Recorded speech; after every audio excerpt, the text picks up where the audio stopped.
ఇప్పుడు ఒక టెక్నిక్ చెప్తాను నేను. శుచి ముద్ర అని అంటాం. ఇక్కడ అందరికి తెలిసే ఉంటది, అందరు యోగులం కాబట్టి, మాస్టర్ కాబట్టి. ఎవరికైనా కాన్స్టిబ్యూషన్ అంటే మలబద్ధకం గాని, స్ట్రెస్నెస్ గాని, బద్ధకం గాని ఉన్నప్పుడు శుచి ముద్ర వేసి ఒక టెక్నిక్ చేయాలి. శుచి ముద్ర అంటే ఆది ముద్రలో ఉండాలి. 3 ఫింగర్స్ క్లోజ్ చేయాలి, 1 ఫింగర్ ఈ విధంగా పెట్టాలి. పెట్టేసి ఇదేం చేయాలంటే గదవకు పెట్టాలి. ఈ గదవ గట్టిగా ఉంటుందిగా, ఈ గదవకు పెట్టేసి ఏం చేయాలంటే ఓన్లీ ఏం చేయదు, మనం కపాలభారతి ఎలా చేస్తాం, పొట్ట కొట్టాలి, ఇక్కడ నుంచి శ్వాస బయటకు వెళ్ళాలి కంటి నుంచి. ఓకే, నేను చేసి చూపిస్తాను చూడండి.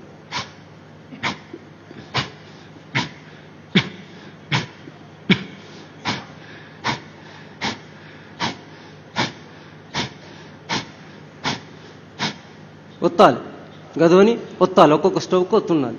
లేజినెస్ సమస్య, లివర్ సమస్య, శరీరంలోన ప్రతి ఒక్క అణువను శుభ్రం శుచిగా ఉంది. అందుకోసమే శుచి ముద్ర.